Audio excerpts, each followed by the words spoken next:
A few of my subscribers on various platforms sent me this story right then. I want to thank all of them for sending me this story that is coming out of Palm Springs, Florida. I swear, y'all love to send me stuff that come out of Florida, but for some reason, Florida just can't seem to get their act together. But in this picture, you see a woman by the name of Joan Burke, and she most likely is going to be spending the rest of her days behind bars, and she's 61 years old, and the reason why she is in the news is because she stabbed her physically disabled husband more than 140 times. And that's crazy enough because one, she stabbed him that many times. I can't even imagine the amount of pain he had to go through of being stabbed 140 times. Two, he was disabled, so he couldn't even fight back. He had no fighting chance because I believe he was 62 and she's 61. So they're a year apart. They're right there neck and neck with each other as far as age goes. I have no clue why she did it. But the fact of the matter is that she stabbed him 140 times. And at that point, I can't even think of a reason as to why she would do it. Maybe they'll have one in this article I'm about to read, but if they don't, then, yeah, she's a damn psycho. But she's definitely a murderer without a doubt. A marriage ended in grisly bloodshed, according to cops in Palm Springs, Florida. Joan Burke, age 61, allegedly stabbed her husband, Melvin Weller, age 62, more than 140 times. The victim's family said that he lived with physical disability, having trouble with both walking and his grip strength, police said. Two things he would have probably needed in order to fend her off. Because they said he had problem with grip strength, so he wasn't able to grab a hold of her to stop her, and he didn't have the walking capability to get away from her. And who knows if he was sitting down or if he was lying down. Either way, it was pretty much a wrap for him the minute that she extended her arm out with the knife. According to officers, a 41-year-old man called 911 saying he came home from work to find his stepfather Weller lying on the kitchen floor in a pool of blood. The older man appeared dead. The dispatcher asked if anyone else was in the home. In this account, the stepson paused for several seconds and answered that his mother Burke was also there.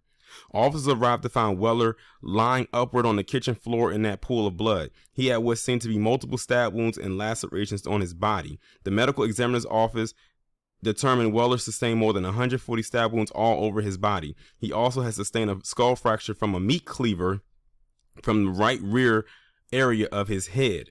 The pool of blood gathered more than half the kitchen floor. A 13-gallon trash can was covered in blood and fell to the floor by the slain man's feet. Cleaning tools, including a wet mop cleaner, a broom, and dustpan, were on the floor near the victim's body.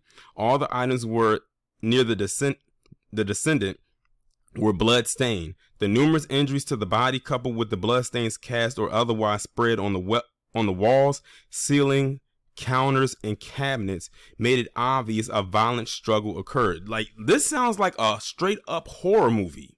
Like, look at that. So it sounds to me like there was multiple items that she used to stab this man, because they said, like, they started listing the items the blood was on that could have been used as a blunt object, including a meat cleaver, something that's used to cut meat.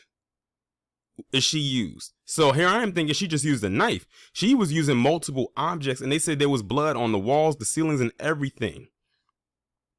Like, that reminds me of a scene. I don't know if y'all have ever seen the movie Scream 4, but it was a scene where the killer, where Ghostface was hiding in the closet, and he kicked it open and killed that girl. And when Sydney ran over to the home and ran into her room, it was blood everywhere, and she was laid out dead, guts literally spilled out onto the bed. Like, when I hear this, I think of that. That's what that reminds me of. This woman is a fucking nutcase. Throw her ass under the jail as far as I'm concerned. Judging by the cop's story, they did not have to look far for a suspect. They said they found Burke in a bedroom, awake but silent. In that same kitchen where the victim was found, the officers noticed blood splatters and blood smears on the walls, kitchen cabinets, and counters.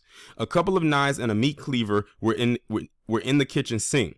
Officers conducted a safety sweep of the home and discovered the descendant's wife, Joan Burke, age 61, lying in bed in the master bedroom. Burke was conscious and alert but remained mute. Officers said she had cuts on both her hands. They suggested she accidentally cut herself during the stabbing, with the fresh blood from the attack causing her grip to slip on the handle of the murder weapon. Joan Burke had lacerations on the palms of both her hands. It is very common for the offender to have lacerations to the palm of one or both hands when he or she stabs another person. This is especially true when the victim is stabbed many times, as the case with Mr. Weller's death. Medics pronounced Weller dead at the scene while Burke was taken to a hospital for evaluation. Officers said they executed a search warrant and found a tied up plastic bag on the kitchen countertop containing Burke's blood-stained nightgown. There was also a cell phone also in the bag. They said cops were still figuring it out, but they think it belonged to Weller. Online records. Sorry about that long pause. For some reason, when I was scrolling through the article, it cut off at the end, but I was almost at the end anyway. But basically, the last part says online records did not name an attorney for Burke, and she remains at a Palm Beach County jail without bond. And rightfully so. She doesn't need a bond, and I hope no one takes up her case. They need to keep her ass locked up exactly where she is. That is crazy. Like I said, this reads like a horror story.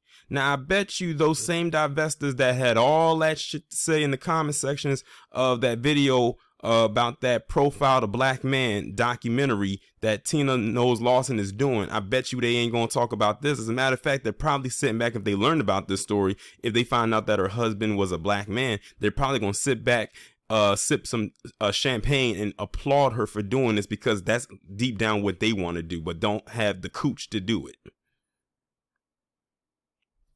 But this is crazy. And then I feel bad for, the stepson, because one, you have to come home and find your stepdad brutally murdered.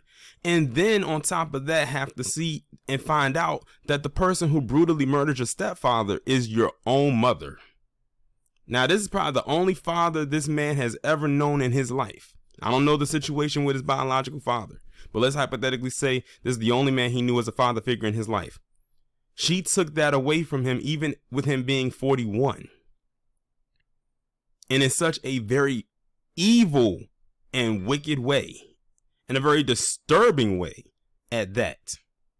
Like like they said, when he called 911, he was literally frozen. Like he could not say, he couldn't find the words. He was in a state of shock. Like he's never going to forget. He's never going to forget this.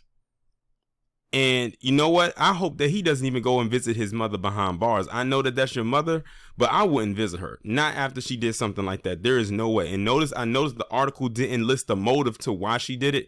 At this point, what motive was there? What could your 62-year-old physically disabled husband have done to piss you off that bad or make you that mad to make you snap like that? And I noticed in the article, they didn't mention anything about her having any type of mental health issues or anything. The only people that had a disability that they mentioned was her husband. They didn't say anything about her being diagnosed with anything. So in my mind, she was in her right state of mind when she did this. I think the biggest question that everyone wants to know, if they want to know, if they care, is why did she do it? Because I don't know a reason as to why she did it, except the fact that she's just a goddamn psycho. And a sicko at that. Y'all let me know what y'all think about this down in the comments. Like, share, subscribe if you are new. Make sure that you hit that bell to be notified every time I upload a new video or go live.